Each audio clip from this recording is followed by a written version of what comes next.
every stage.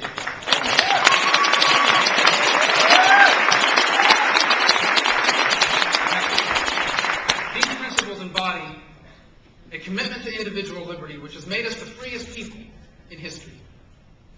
They also made possible our free enterprise economy, which have made us the most prosperous people in history.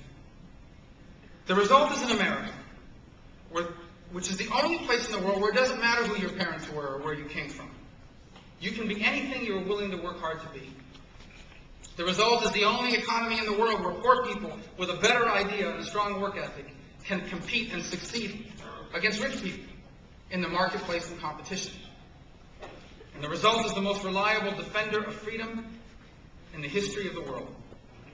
Simply put, there's nothing like America in all the world.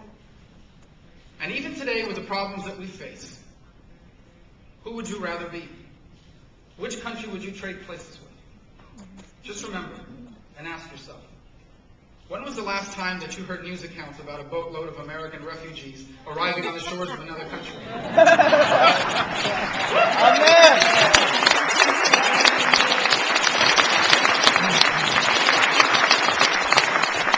And yet there have always been those that haven't seen it this way. There have always been those that don't recognize this. They think that we need a guardian class in American government to protect us from ourselves. They think that the free enterprise system is unfair, that a few people make a lot of money and the rest of us get left behind. They believe that the only way business can make its money is by exploiting its workers and its customers. And they think that America's enemies exist because of something America did to earn their enmity. Now, the problem is that in 2008, leaders with this worldview won elections.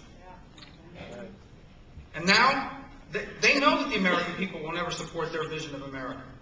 So instead, over the last 12 months, they have used a severe economic downturn, a severe recession, as an excuse to implement the status policies that they have longed for all this time.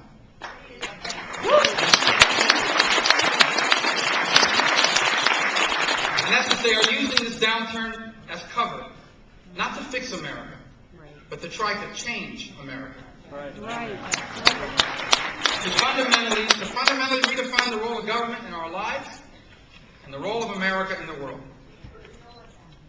And let's remember this, the expansion of government at home has implications abroad for our country. You know, this growth in our government is being funded by borrowed money. And almost half this money is held in foreign countries. In fact, one of them, China, every time we say something they don't agree with, they remind us of that. The good news is that it didn't take long for the American people to figure all this out.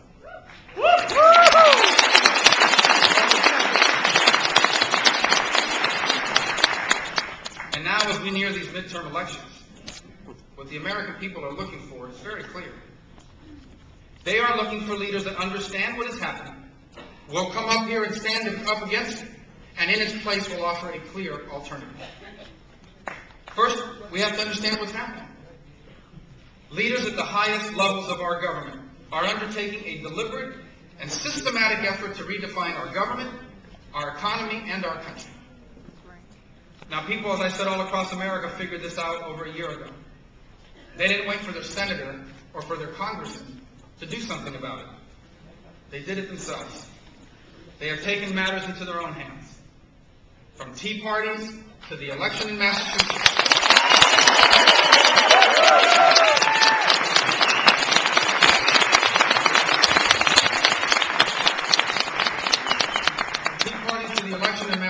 We are witnessing the single greatest political pushback in American history.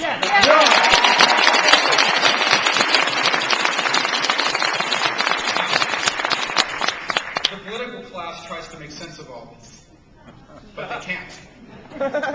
Because never has the political class or the mainstream media that covers them been more out of touch with the American people than they are today.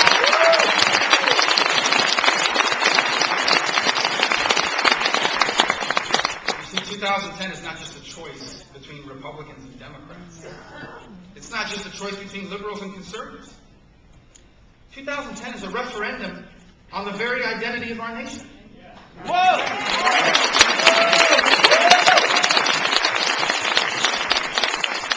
And the issues are so big, so consequential, so generational that many of the old rules of political engagement will not apply.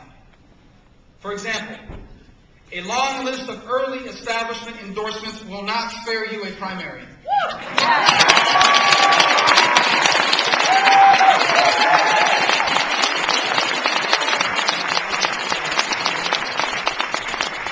Clever one-line slogans aren't going to spare you the need to discuss policy issues in detail.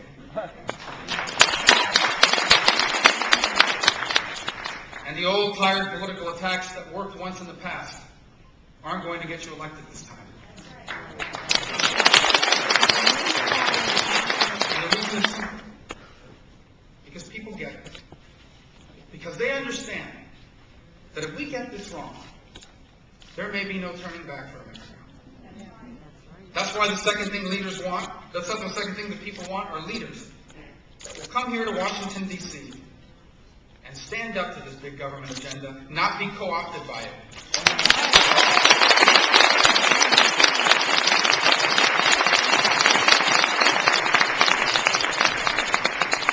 After all, the U.S. Senate already has one Arlen Specter too many.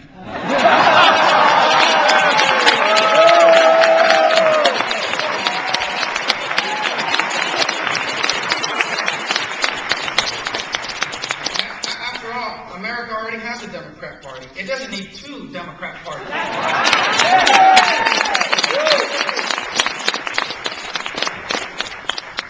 Look, it's true, Americans do want leaders that will come to Washington, D.C. and work together to get things done.